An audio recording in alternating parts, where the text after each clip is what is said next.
My name's Jennifer Goodman. I'm the director of the New Hampshire Preservation Alliance. It's great to have you with us today as a participant in this virtual gathering. Preservation Alliance, as you know, is the statewide membership-based nonprofit organization. We're really hosting today for our public sector sister, the New Hampshire Division of Historical Resources. And I'm just going to say a few words and then pass it off to them. I think you know this gathering is part of our ongoing work to provide educational programming and technical assistance to property owners around the state and community project leaders. We've done almost one a week of these kind of Zoom sessions since the pandemic started, learning as we're going, getting great feedback. And I think folks who have been on other sessions have let us know that they have been making a difference. People more stuck at home have been doing more house repairs, barn repairs. There was even a barn or two that we think the session can be, you can attribute the session conversation to a save, which is really great. We were just hearing earlier this week how folks had picked up ideas from our fundraising and communication sessions, restarted plans, tried new things. We're moving capital project fundraising along. Just a couple of examples.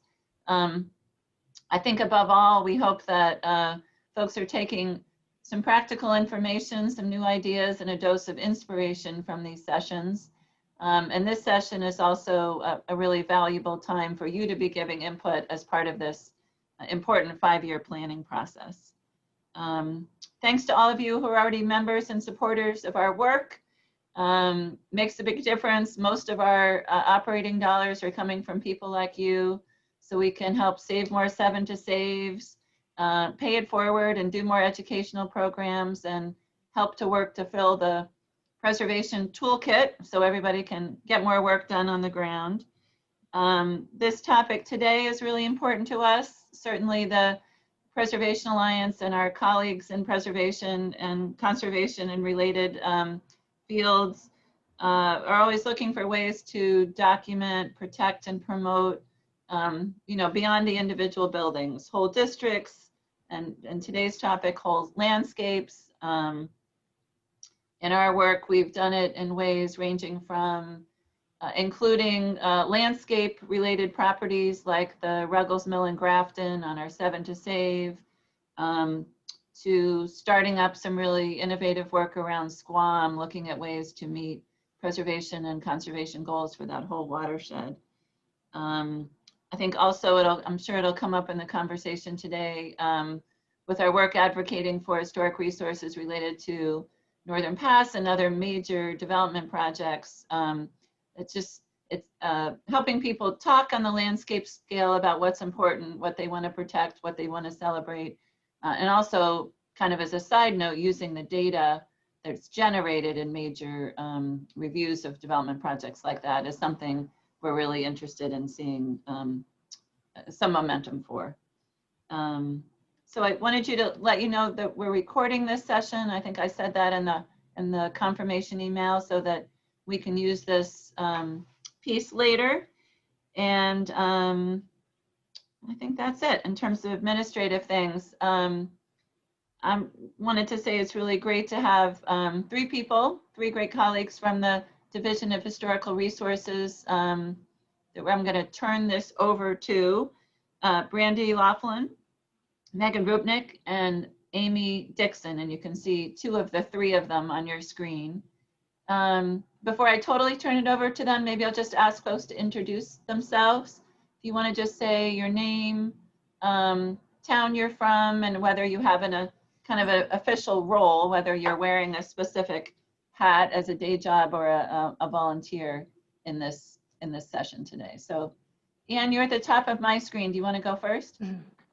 Sure. My name is Ann Davis. I'm president of the North Wilmot Union Meeting House Society in North Wilmot.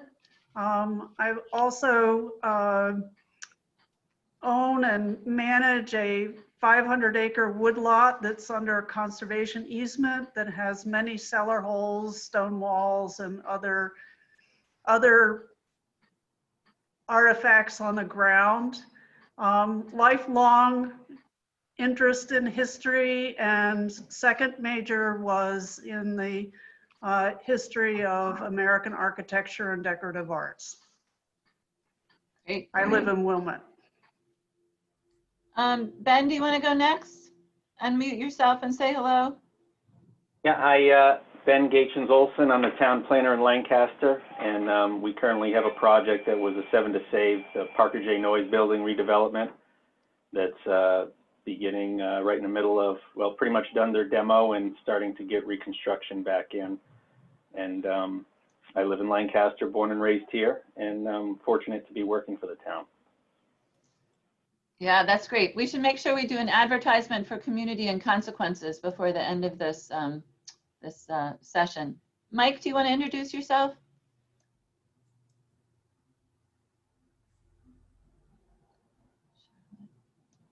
He's muted. He might be talking. There we go. And sorry about that. Mike Hoffman, I'm the building inspector in Newmarket and own a few historic properties myself. Great. Charlotte? Hi, I'm Charlotte Hitchcock, and I moved from Connecticut last fall to Durham. And I'm in my past history an architect and a preservationist, and I've written some National Register nominations, used to work for the Connecticut Trust. And I've recently joined the Historic District Commission here in Durham. So I'm excited about my new life. Good. Jumping right in. Thank you. Great. Is anybody else on? I think that's Amy's phone number over in the corner. Are we good? Okay, I'm gonna turn it I'm over to Beverly Thomas with the New sorry. Hampshire Preservation Alliance. Just in That was case, rude. That was rude of me. Thank you very much. no problem. Does our farms and barns work as the director of our programs. Thanks for being with us, Beverly. And now to Brandy.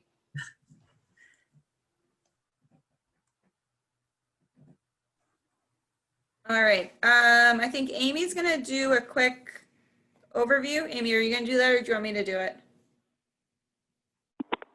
Hi, yeah, I can do that.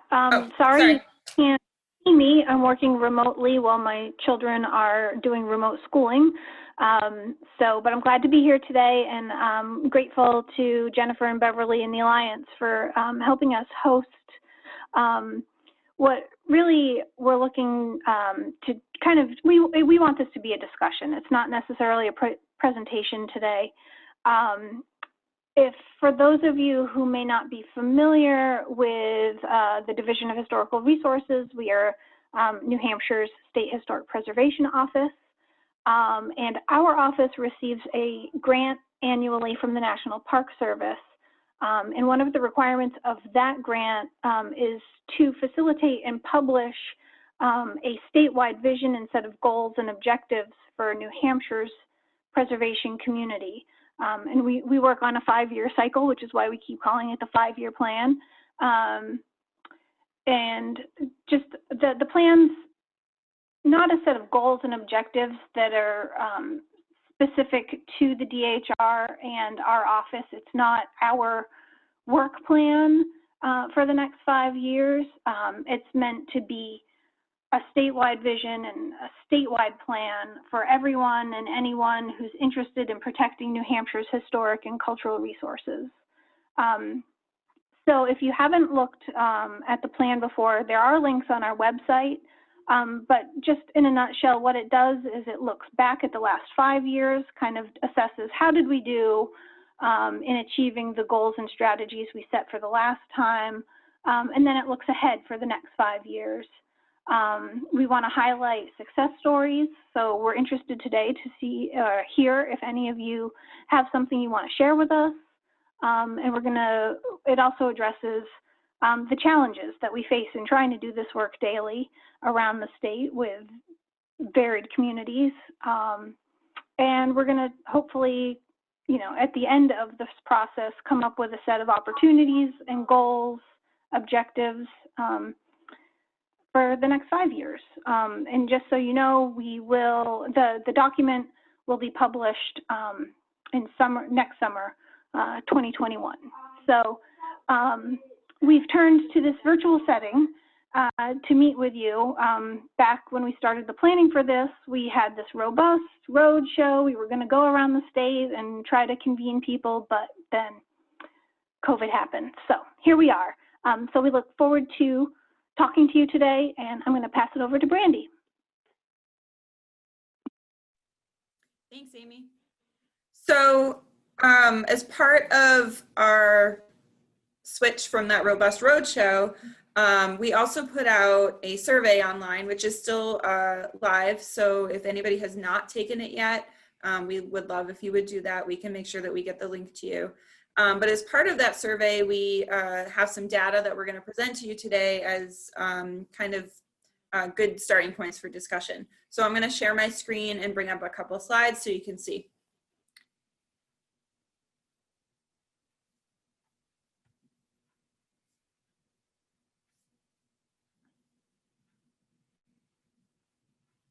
All right. So one of the questions that we asked was about which New Hampshire places do you care the most? And we had 20 options plus, so 22 total, so 20 different building types or place types of various sizes and whatnot, plus a does not apply and a blank other that folks could fill in. So it's kind of hard to see. I know the font is small, but it's fairly varied with 3 really big chunks of winners, basically, 3 or 4. So farms, agricultural lands, and buildings came in second place. So that's the orange 16%. And then the 17% is designated historic sites or landmarks, so properties that have already been recognized as such.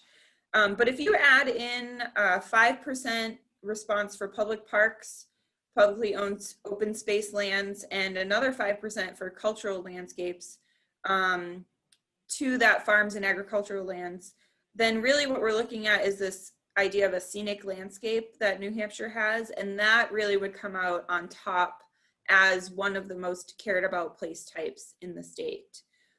So we thought that was a great topic of discussion for this particular discussion today. There we go. So another question that we asked was, in your community, which types of resources do you believe are threatened? And check all that apply. So for this one, we had 12, so it was broken down a little bit differently, 12 options. Plus a blank other. And here we got 73.8% of people chose rural landscapes as one. It was check all that apply. So you could choose all of them if you want. 73.8% of folks chose that. I got to move this here so I can see this percentage.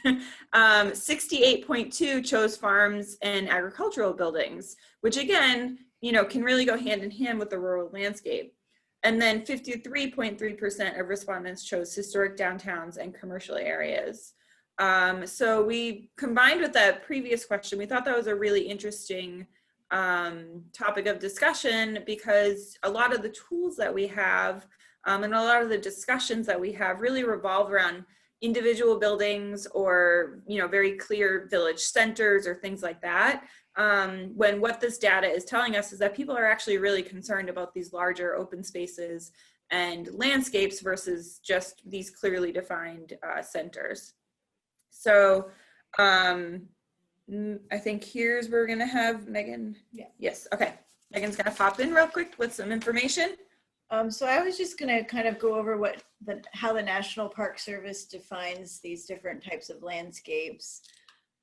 So under a big umbrella is the cultural landscape, and a cultural landscape as defined by the Park Service, and this is kind of the professional, what we sort of use as our standard when we're looking at these properties, is defined as a geographic area including both cultural and natural resources associated with a historic event, activity, or person, or exhibiting other cultural or aesthetic values.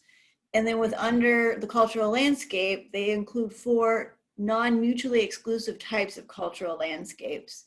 And these are historic designed landscapes, historic sites, historic vernacular landscape, and ethnographic landscapes. So a historic design landscape would be one that was designed by a landscape architect or a master gardener. Historic site would be where an event or an activity, historic event occurred. And what we're mostly dealing with here with these rural landscapes would be the historic vernacular landscape, which they define as the landscape whose use, construction, or physical layout reflects endemic traditions, customs, beliefs, or values, in which the expression of cultural values, social behavior, and individual actions over time is manifested in physical features, materials, and their interrelationships, including patterns of spatial organization, land use, circulation, vegetation, structures, and objects, and in which the physical, biological, and cultural features reflect the customs and everyday lives of people. And so the rural historic landscapes would kind of fall under these vernacular landscapes, which they also have a definition for a rural landscape, which is basically somewhat similar, which is a landscape that's been shaped by human activity, and includes a concentration of and linkage of historic areas of land use, vegetation, buildings and structures, and waterways and natural features. So I guess from here, we kind of wanted to ask what you guys would consider the quintessential New Hampshire landscape is.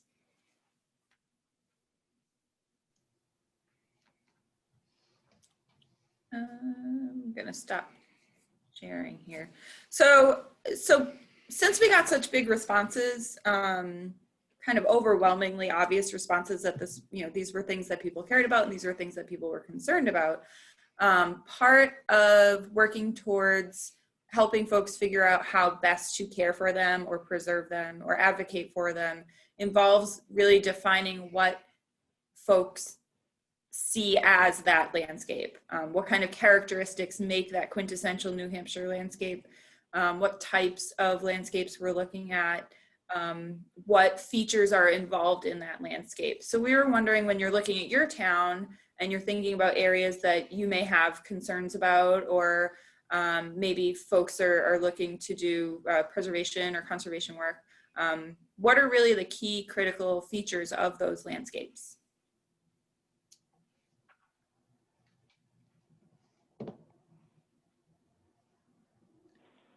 I could call on This Ben. is Ben.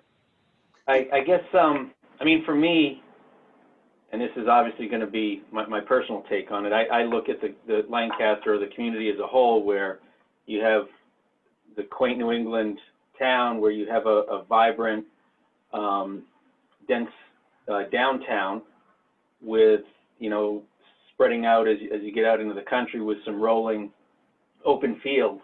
And that to me is kind of the quintessential landscape. I do feel that, and I don't even remember if I took the survey. I think I did, but I really don't remember how I answered. But I think that the downtowns probably get a lot more attention, only insofar as communities see them as more. They'll get more money out of them if they can attract more. There's more visibility to them. There's more opportunity to reap the financial benefits out of them. Whereas the rolling farmland landscapes. I mean, being in Lancaster, we have the largest dairy farm.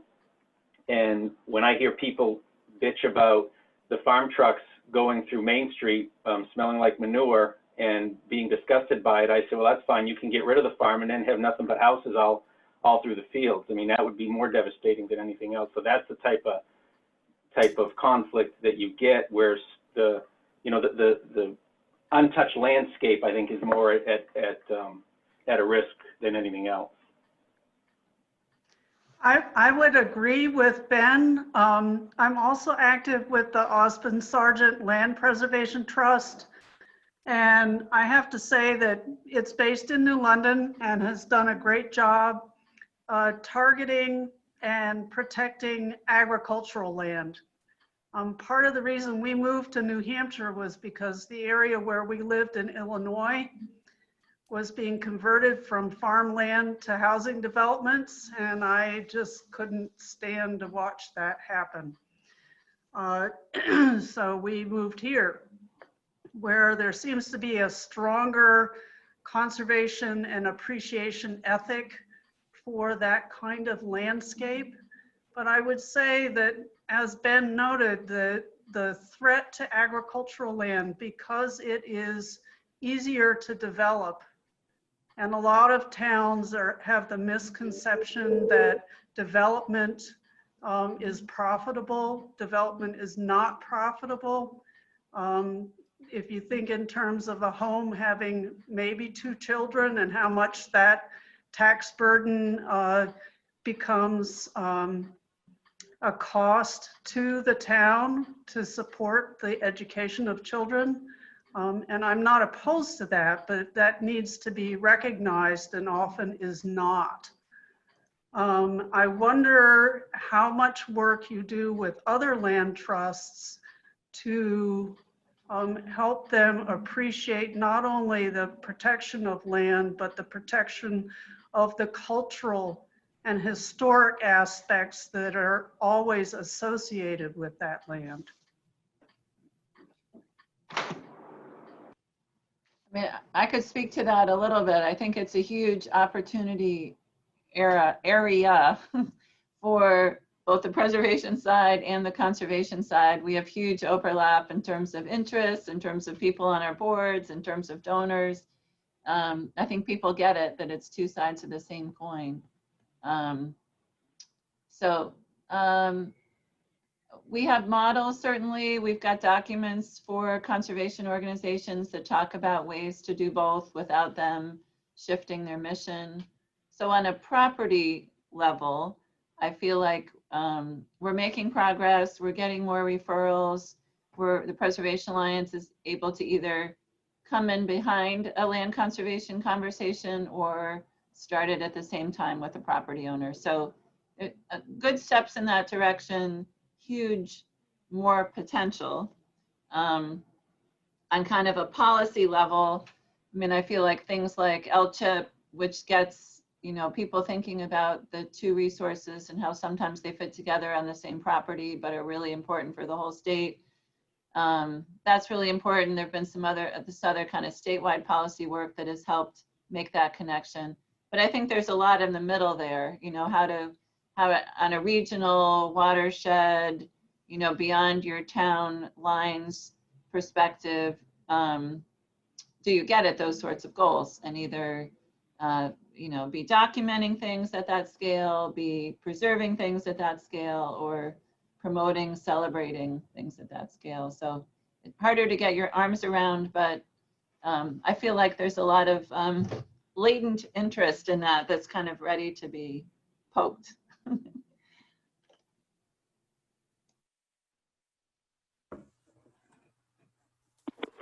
Hi, I just wanted to point out Mike's comment in the chat that housing subdivisions are sometimes referred to as the terminal crop. Thanks for sharing that one.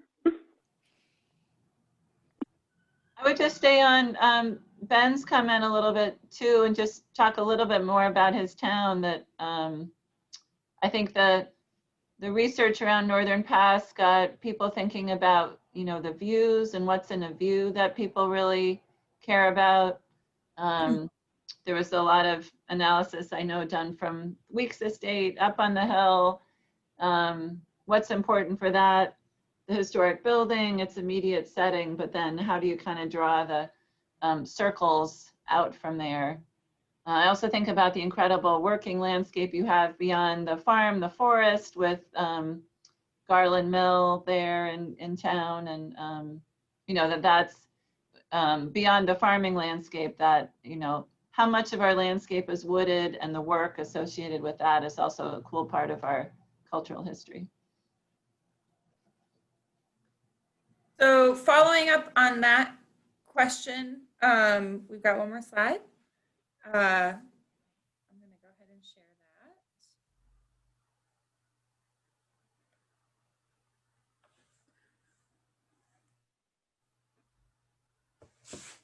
So another question that we asked folks on the survey was about what they thought the most serious threat facing historic resources were. Again, we gave quite a few options, and overwhelmingly, you can see here the #1 response was development pressure, tear downs, and sprawl, which seems to connect to that concern about the rural landscapes pretty strongly. Other answers that we got included looting and vandalism, public lack of awareness, natural threats and disasters.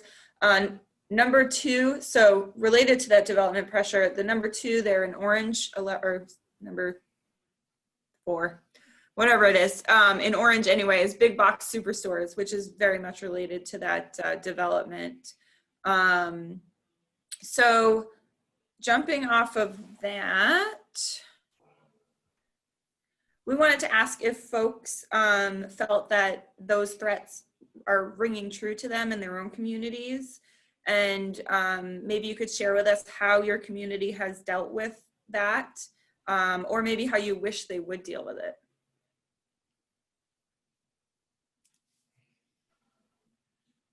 Well, I certainly feel that some of the statistics and knowledge that has already been demonstrated or shown today would be very beneficial to planning boards who are coming up with their master plans. And there's usually maybe conservation commissions, but the master plan seems to be a key element because all of our zoning is based off that. And so often we have a desire, but then there's a lack of action. We want to preserve a downtown, but we don't create the ordinances to preserve the downtown.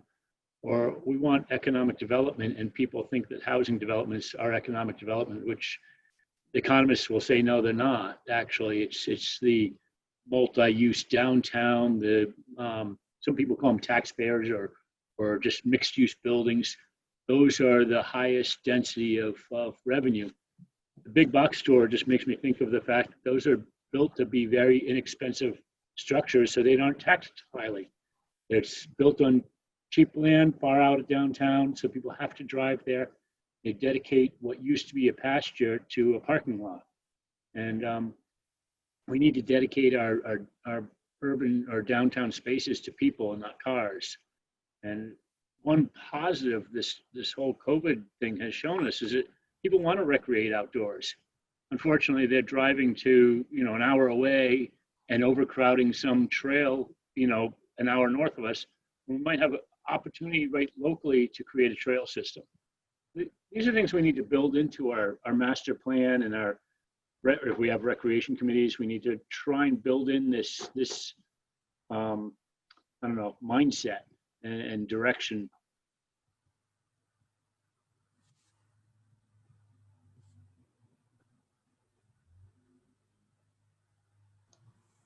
Not to put Yeah, Ben on the spot. Good, Ben, go. Well, I know, and I kind of echo some of what Mike was saying. I think Lancaster was very fortunate that we still had an important part of our landscape, downtown landscape, still intact, which is our main kind of downtown historic New England downtown. So the tools we did, our zoning sucked, absolutely sucked. Didn't encourage anything that was there. It actually, our previous zoning would have made what everybody unanimously said they loved about our downtown shouldn't have existed per our zoning. So we went through the effort of rezoning that downtown and spreading that message that if you like this, then you shouldn't appreciate what we have now in zoning, you should vote for this. And we created the opportunity for people to benefit economically from redeveloping those buildings. We used form-based code, so we said we were encouraging you to use those buildings, or if you can't use those buildings because they are unsalvageable, then you need to pretty much replicate what's already there. But we upped the densities for the really popular area downtown. We made it mixed use, so there would be some residences on upper floors, because if you have nobody knows as they're traveling through town, if you have a bunch of people that live on Main Street walking up and down Main Street going back and forth to their apartments, they don't know whether they live there. They think, wow, this is a busy town. We better stop in and see what's going on. So we did that. We adopted 79E, so then there was some incentive, some relief for people that were gonna, if we're encouraging them to invest money and save these buildings, let's also give them some tools to save some money. So that part, I think for both of those things, and I can't remember, but education was a hurdle on that chart as well. That was a big piece of making sure people would vote for these things to be passed, educating them on the fact that if you like our downtown, you should adopt these because it makes our downtown more possible to continue. If you want to see people investing money into that downtown, you should approve 79E because more people will adopt that. And it's not a subsidy because basically it stops the assessment of your property at that value right then and there. Whereas if no money was invested in that property, the assessment would continue to go down every year. So you're stabilizing it for 3, 4, 5, however many years, and then and then eventually you're going to get to the true value of it, and you're going to reap those benefits. So telling people that it's not a subsidy, it's actually saving the town money because you won't see depreciation of that property because it won't go down. It'll stay level for a certain time and then it'll go up. Yeah, so those, I mean, I try to look at things as far as on the town level that we can't invest an awful lot of money other than infrastructure, which we do an awful lot of as well. But our job is to create the opportunities for people to do what they want to do in the way we want them to do it. It's okay. People are fine if we tell them what they want to do, but we also have to give them some assistance or some guidance on how to do that and the opportunity to do it. That's great. Thank you. Okay, go next. I would just say, thank you, Mike and Ben, for sharing. And Ben, I know your situation a little better and just love how you describe the mix of tools and the importance of education and communication. I think there is a nice profile of what Ben and others have done in town in this new book, Communities and Consequences, that's out now. And we're actually, the Preservation Alliance is going to do a session on Zoom, October 16th. Another theme that resonated with me that you've adopted and executed is just kind of this feeling of accessibility, that you're bringing people in, you're making things accessible in terms of decision making with education, communication, and things like having, I think you have high school students, or you have a seat in your planning board for a high school student.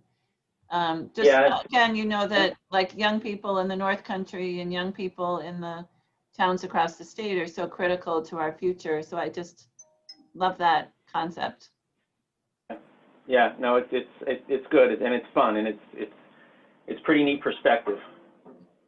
And the Squam work that I alluded to in my intro, I mean, similar themes of, you know, a unique culture around Squam Lake, families who have been there forever, people who, you know, kind of have conservation at their core, recognizing that what they love about their cottage life or their retired life or their life on the farm just up from the lake is so intertwined with the beauty and the natural resources and the cultural resources. So I know that in that case, the folks who were thinking about this big project brought kind of longtime residents together, spent a year or two, you know, doing education and outreaching, getting residents there, talking about why the place was so important to them.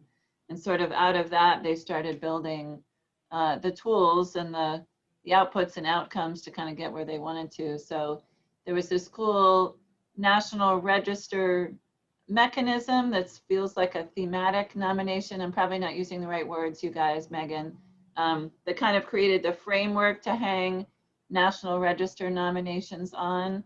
It was for the whole watershed, which was 5 or 8 or some towns, a lot of towns, lots of properties, huge scale.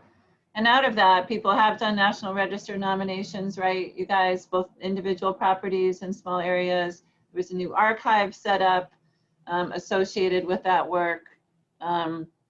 Folks have done easements on their individual properties that combine the natural and cultural resources.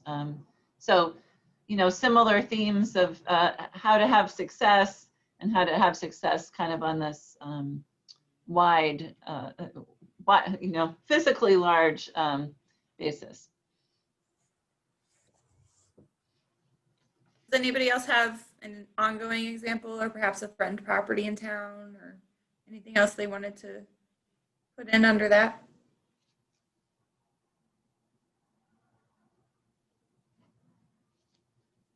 Yeah, I think that any large tract of land is potentially threatened unless it's protected somehow.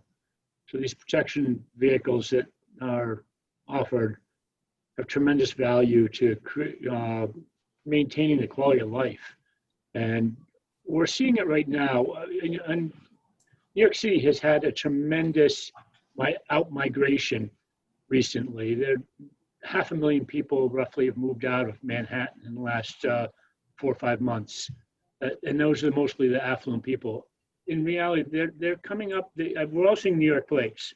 The summer home people are up here early, or they're people buying homes. And we've seen it in our real estate values. I think that we're going to have a lot of people from out of state moving into state. And we have to protect our values, I think. We have to protect what makes New Hampshire pretty special, why we love it. So thank goodness there are some RSAs and some opportunities and some land preservation societies that are helping us do these things.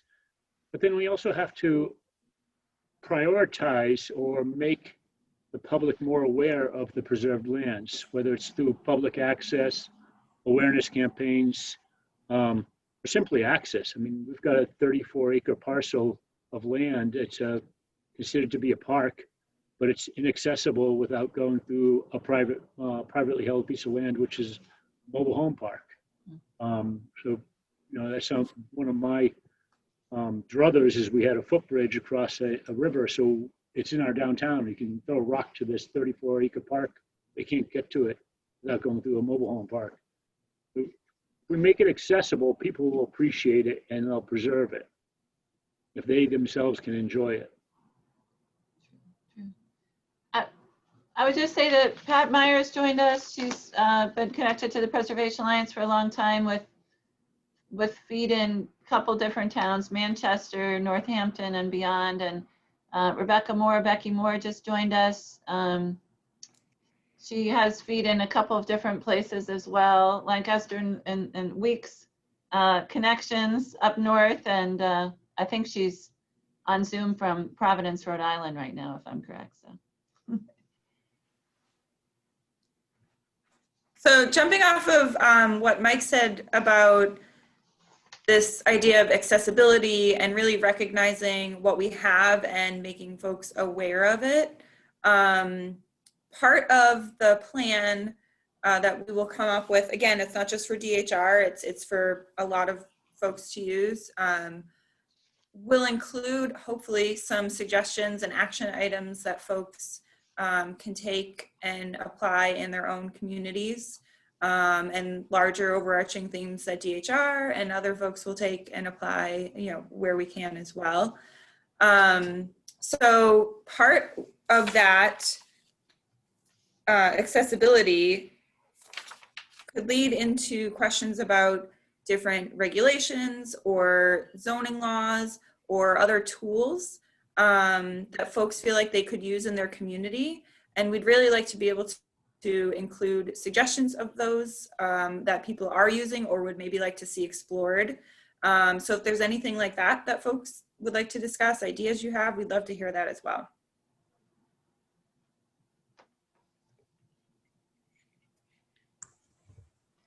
I would ask the planners whether they think performance-based zoning is at kind of a new stage, a new generation in the state. Seems like there was a lot of work to pass it. The planning boards were still uncomfortable using it. Are we sort of in a new place regarding that, do you think? Or what would it take to get, if you're a fan of performance-based zoning and land use controls, what would it take to accelerate or expand the use of them?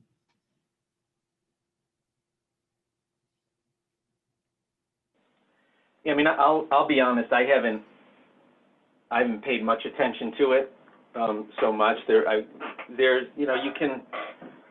is some allowances even now to incentivize land use reviews, just in your current zoning. I think that there's other opportunities, maybe not to the level of performance-based, but incentivized-based zoning. You can get quicker review if you do this, or, you know, you can get more square footage if you do that. So that there's tools out there. You know, a lot of, and sometimes I'm sure a lot of people get tired of hearing this, but the capacity up in the communities in the North Country is very limited. So, you know, I'm the town planner, but I have several other hats that I do. So other towns don't even have a planner. They just have the volunteer planning board. They don't even have a town administrator. They have a select board. So there's capacity problems that allow the smaller communities to take advantage of some of the tools or ideas that they could use that would make things run smoother and better. So I think that might be, if anything, that might be a way, you know, something to look at.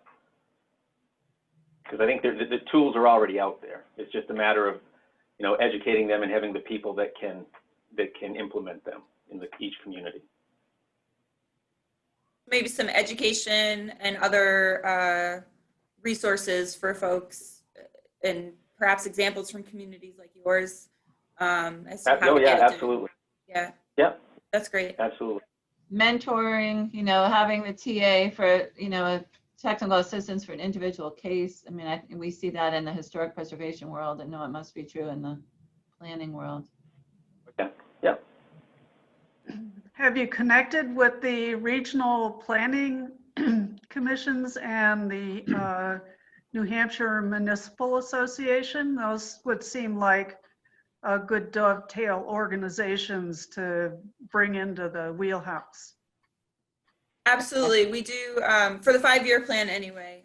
We had plans for our outreach before COVID, and we are working on coming up with alternative to our original plans. But the regional planning commissions were definitely on the list for sure. Yeah, thank you. But any other organizations that you might suggest for us to reach out to would be great for us to know as well. We've kind of got our standard frequent flyers, but you guys are boots on the ground. You really know what's going on there. What about the economic development corporations? I mean, a lot of what drives decisions in communities is economy. So, I mean, you have planning, and you have you know, land use, and you have economic impact. So, I mean, that might be an aspect of that. Our county economic development corporation I've talked to before about, you know, it's great if you have businesses that come up to the North Country and want to locate somewhere, and you give them direction to a town, but hey, guess what? That town won't even allow it. So, you know, you need to have some, I tell them, you need to have some sort of dialogue or understanding of land use regulations and how they work and the process. If you're going to be the first face they look at, you need to know pretty much everything they're going to need to know. So that might be an opportunity. That's great. Thank you.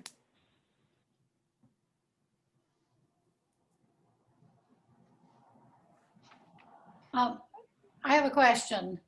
I don't know who am I directing the question to? To Megan? Whoever. Okay.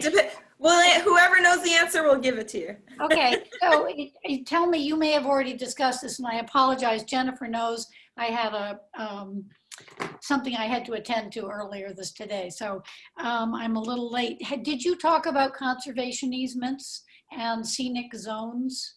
No, we did not. We did not touch on that yet.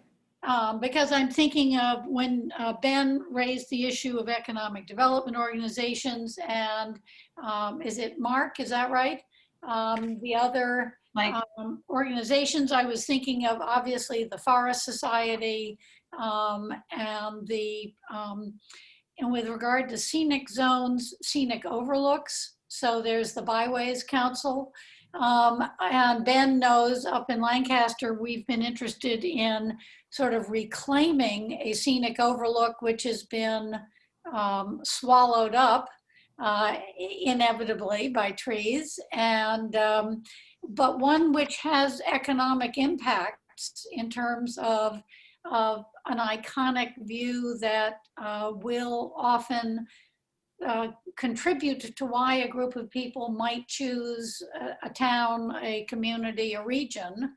And so with regard to landscapes, I think that conservation easements and scenic zones, so thinking about them perhaps in that way could be helpful. The other thing that occurred to me was, you may have also talked about this, how can you employ, or how can we all employ, all of the cultural landscape studies that were done for the Northern Pass project? There's an enormous amount of data and information, some of which needs to be some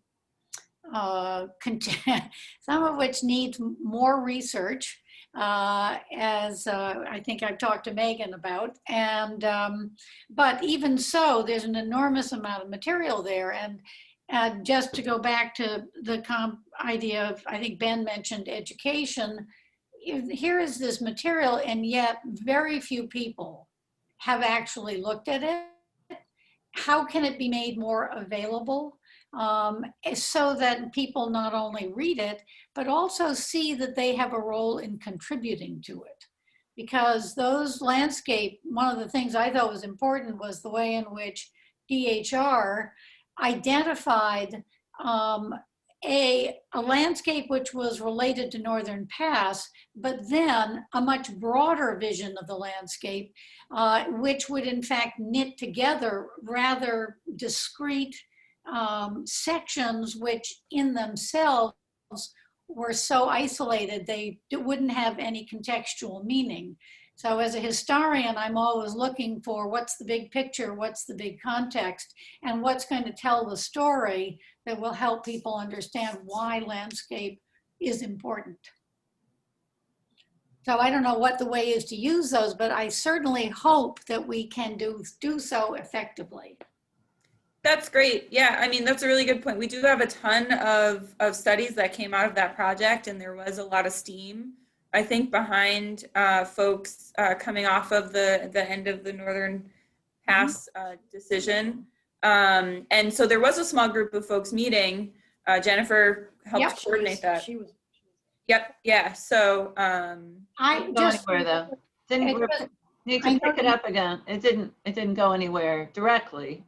But I'm sure there's some indirect results of that. But yeah, how do we connect that data to individual decision makers, to the master planning process, as Mike was saying, to people who are excited about both the history end of it, the stewardship side of it, the promotion and celebration side of it. It feels like this big, it's like a big matrix, and you can pick and choose different things, community to community, property to property, mix and match these different ideas towards great ends.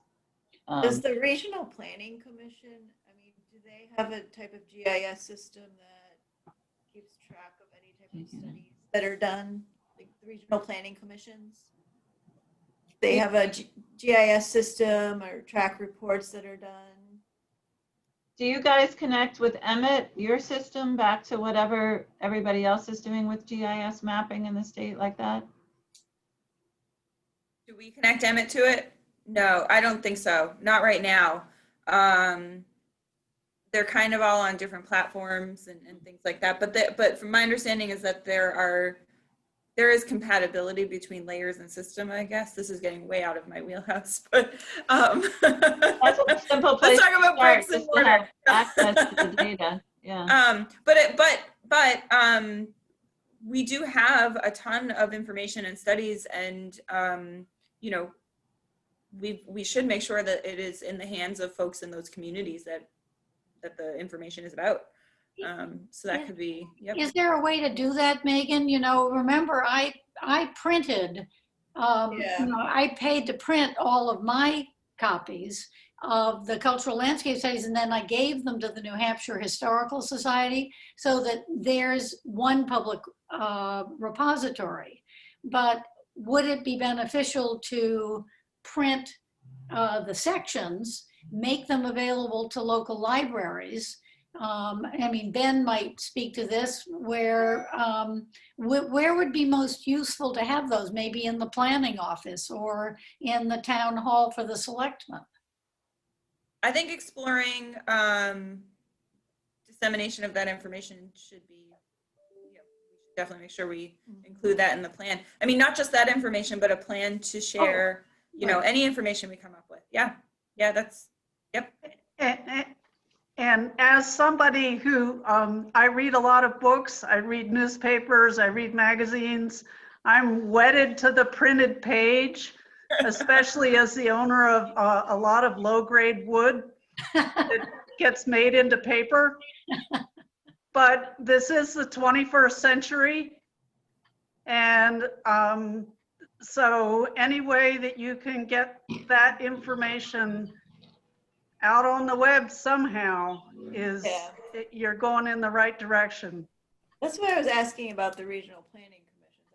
I don't quite, if they had a website, like if they have a GIS system or something like that where they. It's good to look into. It's hard to hear you, Megan, but I think they all have different capacities. That's a good, we could definitely look into what they. I mean, I would take a step up from regional planning commissions and just throw out some statewide ideas. There's been 20 years of heritage areas in the country now, state and national, state version and federal version. I mean, it would be a big lift for New Hampshire to have a program like this, but to me, their design is really wonderful and connects to a lot of things we've been talking about, and I assume a lot of us really like. And it's this bottom-up identifying some sort of area that hangs together, the Blackstone River Valley, a corridor along a railroad, a set of artist-related places in the White Mountains. It could be all of those things.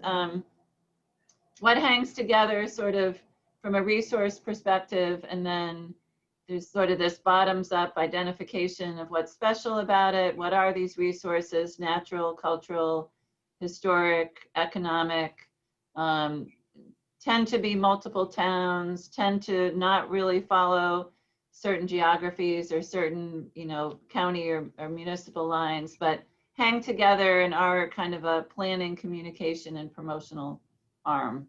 The only one we have in New Hampshire right now is a federally designated one. There has been good federal money. It's down in the along the southern border, Freedom's Way. And it's a set of, I can't remember, Beverly, it's like 6 or 7 towns in New Hampshire, and then a whole bunch of towns in Massachusetts relating to political freedom, industrial innovation, great stories in Lexington and Concord, Mass, and through Nashua, Milford, and a bunch of other towns in New Hampshire.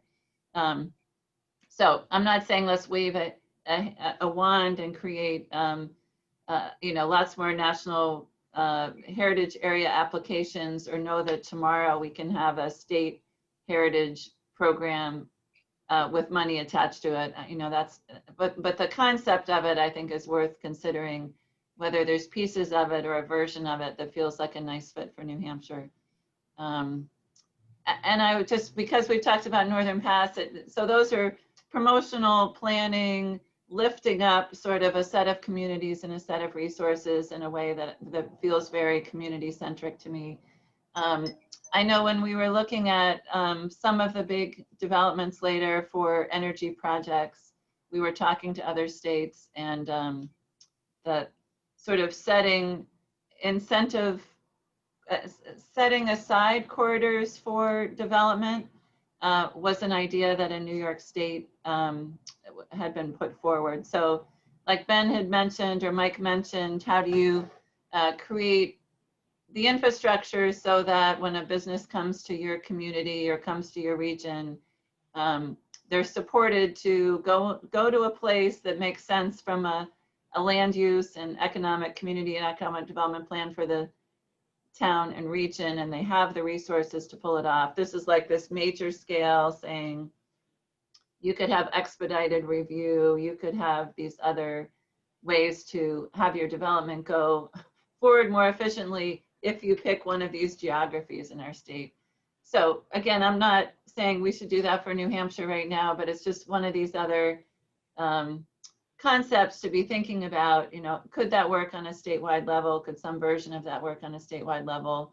Or what are the pieces of that we really like on the local and regional level, some of which we've already talked about today? How do you incentivize certain kind of development? How do you support the where and how something is done in a way that is, you know, adds predictability for the developer, investor, and also is great for the community? So we're coming up on an hour here, so I'm just gonna do a quick little wrap up unless anybody else has anything else to share. So we want to thank you guys for taking your time to spend with us and to share your stories and your information. It's super helpful, and we will certainly, I'm sure you'll hear from us again before we're done and after. So thank you very much. We will make sure that we get the link for the survey out to you guys. If you have not yet taken it, it would be great if we could have your input there as well. And then you can also follow us on our Instagram account if you are into that. We are at @NH_DHR. And we, Amy has been working really hard to put up some pretty neat features. So if you just want a little eye candy, there's nothing wrong with that too. So our next focus group we're going to be doing is going to be October 29th with the help of the Preservation Alliance. Again, they've been really great partners for us. Thank you. The subject is to be determined. So if you have any suggestions or topics that you'd like to see covered or things that you'd like to discuss, please reach out to us. We'd love to create something around feedback from you guys. So you can reach out to us. Our email addresses are on the DHR website. You can call. Jennifer also has our contact information. I think she'll probably put some in the follow-up email. And again, thank you guys. Thanks. Thank you very much. Thanks for the great data and the discussion, colleagues at the Division of Historical Resources. It's really important. Thank you. So we will, as Brandy just said, we'll send a follow-up email to all of you with the link to the DHR survey. Great plug about the second date on the 29th. We're also doing community and consequences conversation on October 16th at noon. All of that stuff's on our website. And stay safe. Good luck. Thanks for all the great work you're doing in your communities. Thanks, Jen. Thanks, guys. Everybody. Megan, hold on a second. I'm looking forward to your YouTube channel. Get that going. I've suggested it. Good. Bye.